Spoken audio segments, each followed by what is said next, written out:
Hello folks, a quick video today about a question that came up recently. Does setup matter for guitar style of play? Loosely yes, it does. I try to set the action up on my guitars fairly universally to a specific height that is low enough for your fingerstyle players. You like to do a lot of hammer-ons and tapping techniques and stuff, sometimes with the right hand as well, but also high enough for some decent tone and no buzzing. Now obviously my setup is not going to please 100% of guitarists. Most people pick up my guitars and say, well, that's set up really nice, it's easy to play, and that's basically the window that I'm aiming for. However, you do get your flat pickers. Where's my picks? Here's my ashtray full of picks that I never use, and I offer these to customers who come buy guitars. Here's a flat pick. This one's a really thick one. I would never pick this one, but some people really like to dig in, you know.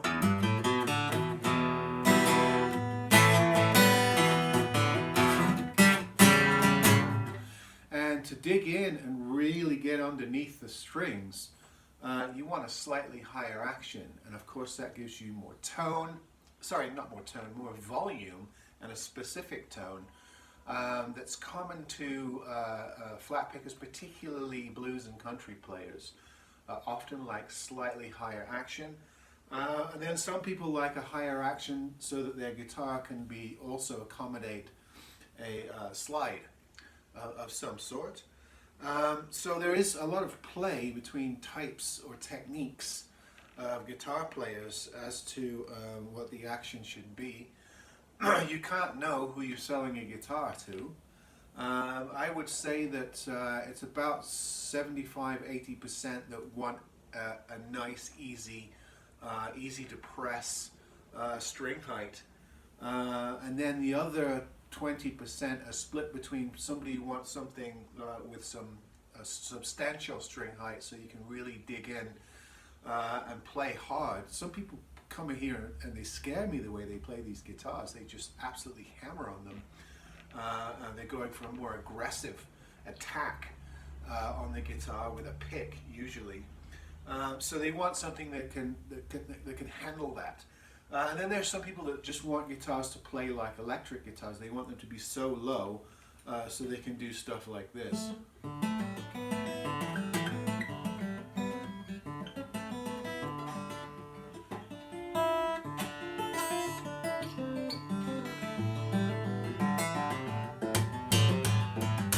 You know, that kind of stuff. So they want to play a guitar sort of like a dulcimer, a hammered dulcimer, using their fingers as hammers, or pianistically, like a piano, often using the right hand for the tapping. You know, a la Michael Hedges, Leo Kottke, and all those great fingerstyle players, of which now there are thousands on YouTube. They're absolutely brilliant. And a marvelous technique. And of course, they need a guitar that requires very little effort to press those strings and to resonate with different parts of their fingers, or often other hands or other techniques, other kinds of tapping stuff. The sort of stuff that you know, Van Halen popularized on the electric guitar. Now, of course, you see on acoustic guitars, and you need, you know, really nice action to get a really low, nice playing action to get to be able to do that technique successfully. And you can't put that action on just any guitar. You've got to have a guitar that has an absolutely beautifully straight neck, no body fret humps, as you see in a lot of cheap guitars. You know, no high frets anywhere along, so the guitar's got to be immaculately leveled. You know, some of those players like a absolutely flat neck, some like a little bit of relief, but they want the strings really low to the board, so that they can play that sort of hammer tapping technique on the guitar. And there are some guitars that I just can't set up that way. The neck won't allow me to get that low, and they can't play that style to a degree of success. So, you know, those types of people really look through your guitars and they're looking for something special that can accommodate that type of playing. And then sometimes I have a guitar that, you know, I can't get the action that low. It's a little bit high, maybe the neck angle's a little bit off, maybe the saddle situation is to where, you know, I can't get it low enough for a comfortable player.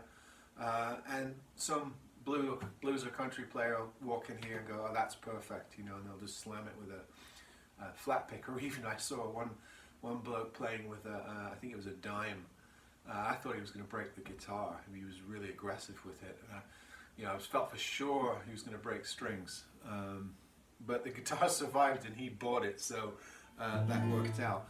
But yeah, there is a difference in the type of action or string height that people want. This extends to other instruments. I've set up plenty of violins and cellos, and there is some degree of nuance there with different types of players. You know, for instance, a classical player wants a very particular string height with a curved bridge so that they can play classical repertoire solos and stuff like that. You know, sonatas, concertos for that instrument. And then a bluegrass player will want a very, very flat bridge so that they can play more than 2 strings. They can play actually 3 or 4 strings on the violin. So the action variance, if you like, is not limited to guitarists.